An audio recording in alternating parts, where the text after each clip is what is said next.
Hai guys, bertemu lagi dengan aku Rizka Dila. Jadi hari ini ada berita menarik, yaitu Italia yang sukses melaju ke final Piala Euro 2020 setelah mengalahkan Spanyol dengan skor adu penalti 4-2. Sementara itu Sergio Ramos hampir dipastikan berseragam Les Parisiens setelah menjalani tes medis di PSG. Simak selengkapnya di Cetak Gol Harian berikut ini. Berita pertama, Liverpool selangkah lagi untuk bisa mendatangkan gelandang Lille yakni Renato Sanches. Sementara itu Premier League sudah mengizinkan kompetisi musim depan untuk dihadiri 100% penonton. Liverpool disebut sedang membidik gelandang tengah Lille yakni Renato Sanches. Kabarnya sang pelatih Jurgen Klopp sangat berminat kepada gelandang asal Portugal tersebut. Sementara itu skuad The Reds sedang berbenah di sektor lini tengahnya. Alasannya karena Georginio Wijnaldum resmi hengkang dari Anfield dan pindah ke PSG. Tetapi sayang Liverpool harus gigit jari karena kabarnya Lille enggan melepas Sanches di musim panas ini. Perdana Menteri Inggris Boris Johnson mengizinkan seluruh acara di Inggris bisa dihadiri penonton secara penuh. Hal ini termasuk penonton yang hadir di stadion. Kabar ini disampaikan melalui konferensi pers bersama petugas medis Profesor Chris Whitty. Dalam konferensi pers tersebut, pemerintah Inggris melakukan pelonggaran. Hal ini nggak terlepas dari kesuksesan pada program uji coba bulan April lalu. Untuk bisa masuk ke stadion, nantinya supporter diwajibkan membawa paspor vaksin. Berita selanjutnya, Atletico Madrid resmi meminjamkan sayap kiri mereka yakni Vitolo ke klub Spanyol lainnya yakni Getafe. Sementara itu, Carlo Ancelotti yang sudah memimpin latihan Real Madrid menyuruh para pemain untuk tidur di mes. Simak ulasannya berikut ini. Atletico Madrid resmi meminjamkan pemain sayap kiri mereka yakni Vitolo. Gelandang berumur 31 tahun ini dipinjamkan ke klub tetangga mereka yakni Getafe. Kabar kedatangan Vitolo ini juga disampaikan melalui akun Instagram resmi Getafe. Nantinya Vitolo akan menjalani masa peminjaman sampai tahun 2022 mendatang. Vitolo sendiri sering menjadi penghangat di bangku cadangan skuad Los Rojiblancos. Di La Liga musim kemarin ini saja, Vitolo cuma memainkan 10 pertandingan. Pada hari Senin kemarin, Real Madrid sudah memulai sesi latihan. Sesi latihan ini bertujuan untuk memanaskan skuad yang akan berlaga di kompetisi musim depan. Sesi latihan tersebut dipimpin langsung oleh pelatih anyar mereka yakni Carlo Ancelotti. Latihan tersebut dimulai dari game internal di lapangan. Dalam sesi latihan itu, Dani Carvajal dan Lucas Vazquez mengalami sedikit masalah kebugaran. Selain itu, Carlo Ancelotti menyuruh para pemain untuk tidur di mes yang disediakan. Manuel Locatelli yang tampil bersinar di Piala Euro 2020 menolak pindah ke Arsenal dan lebih memilih bergabung dengan Juventus. Sementara itu kita pindah ke Perancis ya guys. Ada Achraf Hakimi yang resmi menjadi pemain PSG dan Sergio Ramos sudah menjalani tes bersama klub berjuluk Les Parisiens tersebut. Arsenal dikabarkan harus gigit jari dalam perburuan Manuel Locatelli. Alasannya gelandang Sassuolo tersebut menolak untuk bergabung dengan skuad The Gunners. Kabarnya gelandang asal Italia ini lebih tertarik untuk bergabung ke klub raksasa Serie A yakni Juventus. Tetapi sayang Sassuolo enggan melepas Locatelli di jendela transfer musim panas ini. Di Piala Euro 2020 ini, Locatelli juga tampil menjanjikan. Gelandang berumur 23 tahun ini sudah mencetak 2 gol dalam 3 laga yang sudah dimainkan.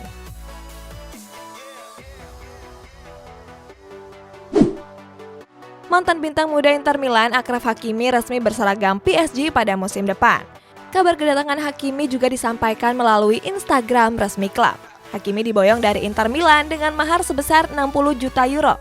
Gak cuma itu, Les Parisiens juga menambah 10 juta euro untuk bisa memboyongnya ke Parc des Princes. Gelandang asal Maroko ini akan menandatangani kontrak di Parc des Princes sampai 5 tahun ke depan. Selain Hakimi, Gianluigi Donnarumma juga akan segera diumumkan. Pada hari Selasa kemarin, Sergio Ramos sedang menjalani tes medis di PSG. Mantan kapten Real Madrid ini dikabarkan selangkah lagi akan menandatangani kontrak bersama PSG. Kabar ini diperkuat oleh unggahan jurnalis sepak bola kenamaan Fabrizio Romano. Fabrizio mengatakan kalau Ramos akan menandatangani kontrak sampai tahun 2023 mendatang. Sebelumnya, Ramos disebut akan berseragam Manchester City pada musim depan. Tetapi sayang mantan bek tengah Sevilla ini lebih memilih PSG sebagai pelabuhan barunya. Di usia yang masih cukup muda, performa Kylian Mbappé terbilang luar biasa.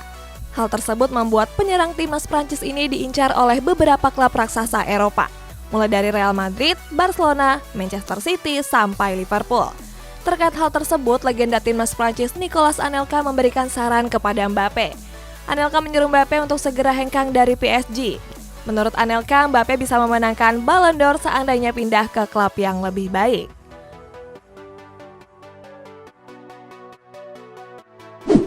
Untuk menggantikan Jadon Sancho, Borussia Dortmund mengincar sayap kanan dari PSV Eindhoven yakni Noni Madueke. Sementara Ousmane Dembele angkat bicara perihal video rasis yang melibatkan dirinya dengan pekerja asal Asia.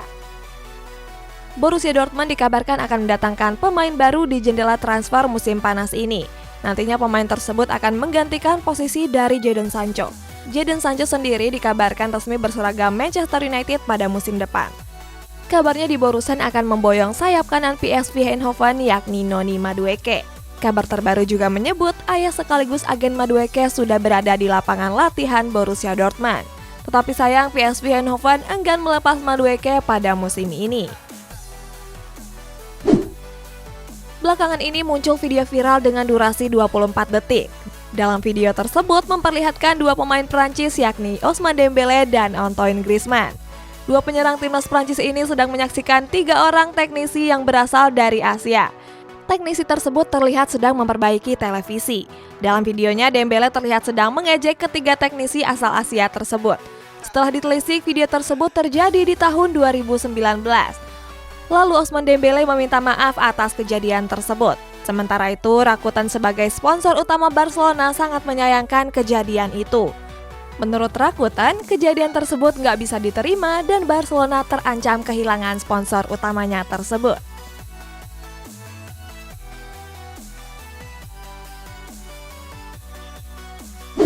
Dejan Lovren pernah dendam kepada Sergio Ramos dan membalasnya dengan menyikut bek veteran Spanyol tersebut. Sementara El Shaarawy menghajar maling yang berusaha mencuri mobil Lamborghini-nya.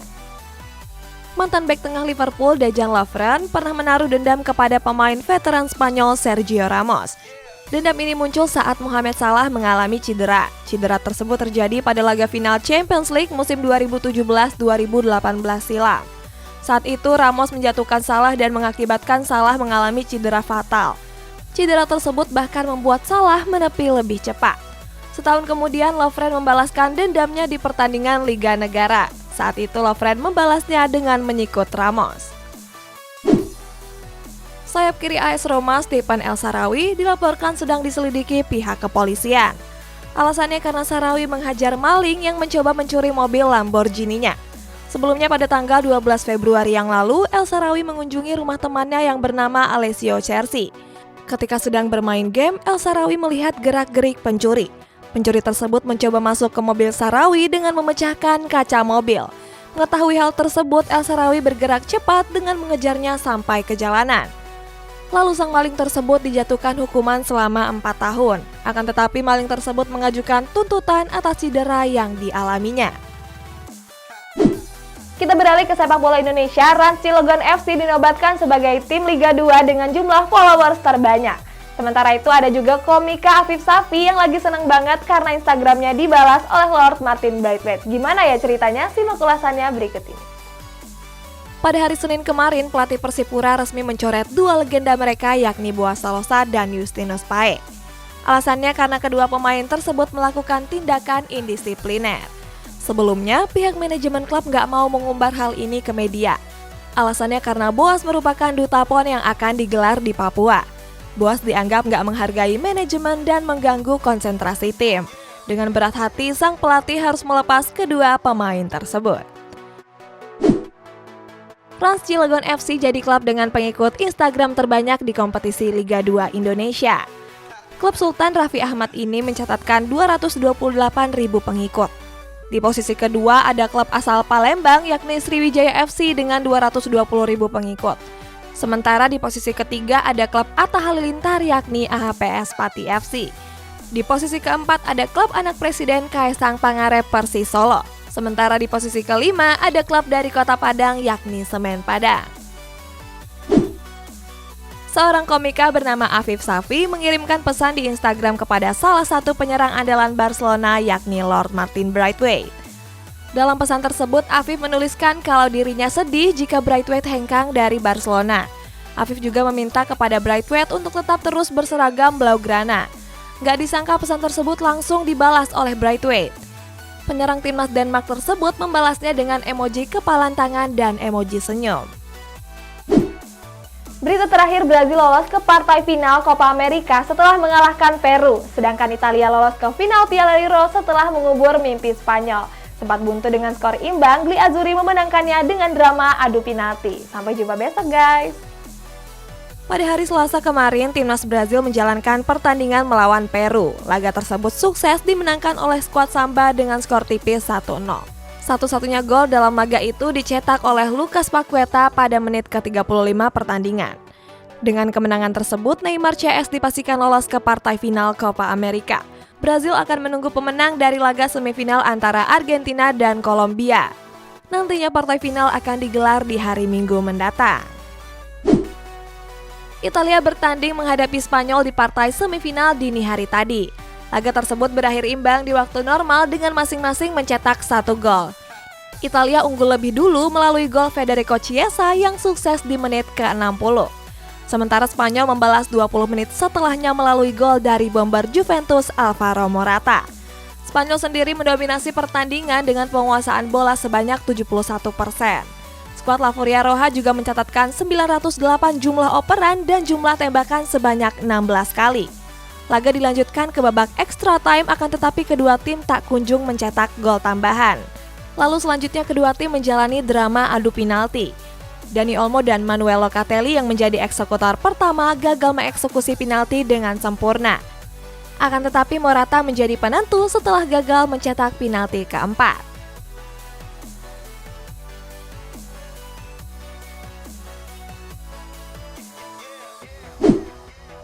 UEFA menobatkan sayap kanan Italia Federico Chiesa sebagai pemain terbaik di laga melawan Spanyol. Dalam laga tersebut, Chiesa sukses menyumbangkan 1 gol. Gol tersebut terjadi saat pertandingan memasuki menit ke-60. Berawal dari serangan balik, Chiesa melepaskan sepakan kencang menembus ke gawang Unai Simon. Winger Juventus ini juga mencatatkan statistik yang sangat mengesankan. Chiesa menorehkan 13 umpan, 2 tembakan, dan sukses memenangkan 1 duel di udara. Di partai semifinal melawan Italia, Alvaro Morata sukses menyumbangkan 1 gol. Berkat 1 golnya tersebut, Morata berhasil melewati catatan gol dari Fernando Torres. Striker Juventus ini menjadi pencetak gol terbanyak timnas Spanyol di ajang Piala Euro. Torres sendiri sudah mencatatkan 13 penampilan selama berlaga di Piala Euro. Dalam 13 laga tersebut, Torres menyumbangkan 5 gol bagi skuad La Furia Roja. Sementara Morata sudah memainkan 10 laga dan menyumbangkan 6 gol. Pada laga semifinal melawan Italia, winger kiri timnas Spanyol Mikel Oyarzabal terlihat melakukan aksi lawak di depan gawang. Lawakan tersebut adalah aksi Oyarzabal yang gagal untuk mencetak gol.